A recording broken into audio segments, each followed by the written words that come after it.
In this video, traders, we're going to look at what is a timed order. Stay tuned.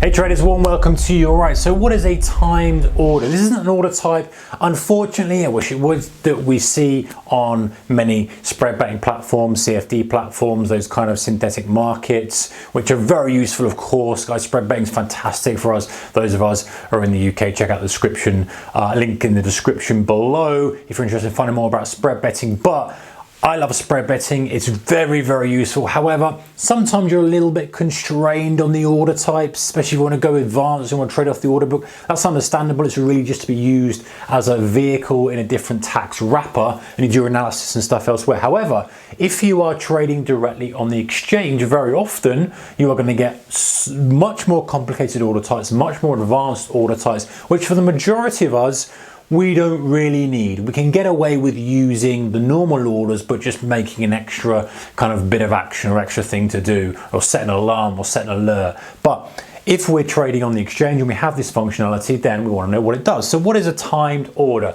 Well, I guess you've got to kind of know what it is, guys. So let's have a look anyway. So if we have an order that says, you know, I want to go long 10 contracts at 52.30, and we're going to use it as a limit order here. So in other words, we've got the market, oh, what have I done there?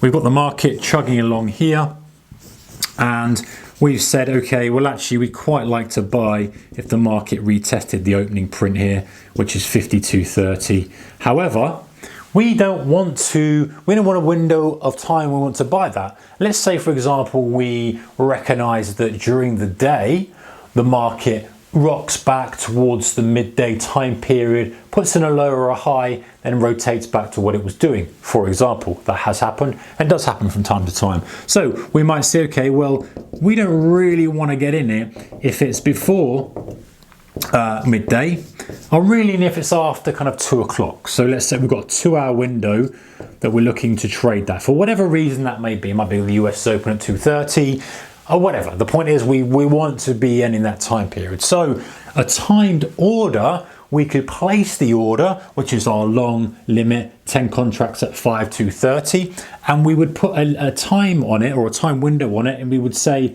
12 o'clock till 1400 hours, and there might be a date, there would be a date on it as well, so we could put today's date. So of course we can do some swing trading perspective and say, hey, I don't want to trade, I want to take this order up until earnings or after earnings, this short period of time, whatever it may be, window of time or up to a certain time. And what that would do is when we've activated that order, that sits on our broker's server, and only at midday would it then fire into the market. So it would fire that order into the market, bang, at midday. If the price is under, it would probably get filled straight away, right? Because that's the limit. If the price isn't there yet, it would sit in the market and wait for it to be filled. Now, if it gets filled, then great. Whatever happens, we've got an attached order to it, then that would work off that, or we just have the position. If it reaches 2 o'clock and it doesn't get filled, then the order gets pulled out of the market, it gets cancelled, it gets removed. So we've just got it active in that window of time.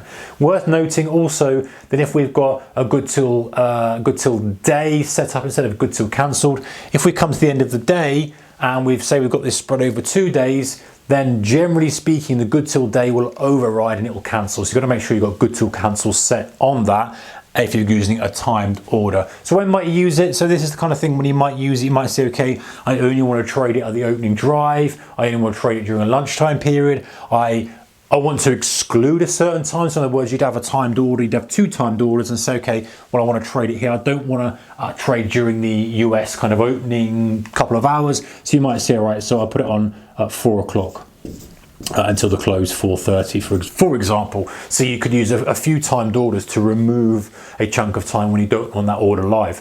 Great example, guys, of course, which you're probably thinking right of is during earnings, during earnings obviously, or during news, during Fed, during interest rate announcements, during any economic release. You might say, okay, well, I want the order in live, but I want to have the order not live during the earnings release period because I don't want to get caught on whipsaw type stuff. So again, you just use 2 order types. You start it from 8 o'clock till whatever time the news release is, 1:30, so about 1:25 say, and then you put it back in at maybe 1:45, give it 15 minutes after, whatever you wanted to do. So it's quite flexible and gives you some ways to adjust it. Now, of course, if you're trading on a spread betting platform, trading on a CFD platform, you can just do it yourself. You just have an alarm, and with a mobile, you just look at your mobile, cancel your order, put your order back in. But this, if you're trading directly on the exchange, just adds an extra layer of functionality if it's something that you think is useful. All right, guys, take care. See you next one. Bye-bye.